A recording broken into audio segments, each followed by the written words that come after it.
Hi అండి, ఈరోజు మనం చేయబోయే రెసిపీ వేసవి వస్తుంది కదా, అందరికీ ఇష్టమైన మామిడికాయ పప్పు.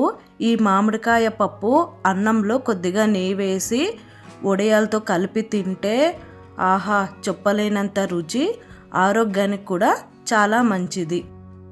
ఈ మామిడికాయ పప్పుని ఎలా తయారు చేయాలో చూసేద్దామా. కందిపప్పుని గంట పాటు బాగా శుభ్రం చేసి నానబెట్టుకోవాలి. ఇప్పుడు మంచి వాటర్ పోసి కుక్కర్ మూత పెట్టి 2 విజిల్ వచ్చే వరకు ఉడికించుకోవాలి. ఇది పుల్లటి మామిడికాయ అండి. దీన్ని తొక్క తీసి చిన్న ముక్కలుగా కట్ చేసుకోవాలి. ఈ పుల్లటి మామిడికాయ తీసుకోవడం వల్ల పప్పు రుచి చాలా బాగుంటుంది. ఇలా చిన్న ముక్కలుగా కట్ చేసుకొని పెట్టుకోవాలి. ఇప్పుడు ఈ పప్పు బెనిఫిట్స్ అండి. పచ్చి మామిడికాయ జీర్ణక్రియను మెరుగుపరుస్తుంది. విటమిన్ సి పుష్కలంగా ఉండడం వల్ల ఇమ్యూనిటీని పెంచుతుంది. కందిపప్పులో మంచి ప్రోటీన్ ఉంటుంది. శరీరానికి కావాల్సిన శక్తిని అందిస్తుంది. చూసారా, పప్పు అనేది మెత్తగా ఉడికిపోయింది.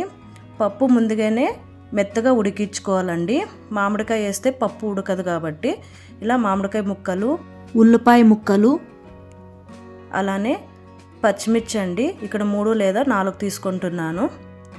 కారము ఎక్కువగా వేసుకోవాలండి. అలానే పసుపు, కొద్దిగా వాటర్ పోసి మూత పెట్టి ఒక విజిల్ వస్తే సరిపోతుందండి.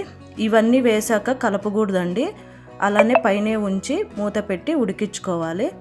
చూసారా, 1 విజిల్ తర్వాత కూల్ అయిన తర్వాత ఓపెన్ చేసాము. పప్పు బాగా మెత్తగా ఉడికిపోయింది.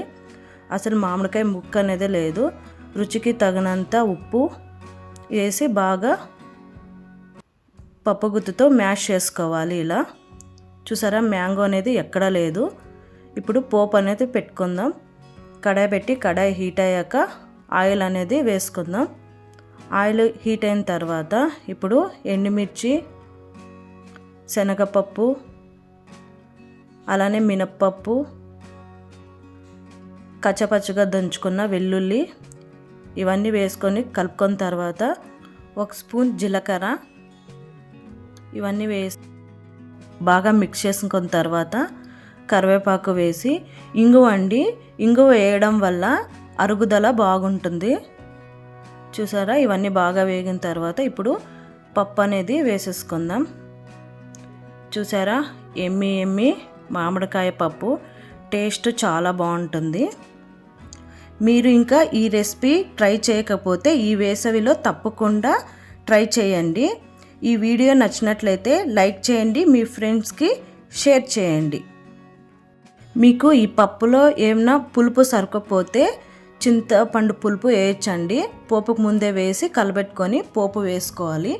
ఇలాంటి రుచికరమైన వంటల కోసం మన ఛానల్ని సబ్స్క్రైబ్ చేయడం మర్చిపోవద్దు. మళ్ళీ ఇంకొక కొత్త వీడియోతో కలుద్దాం. Thank you.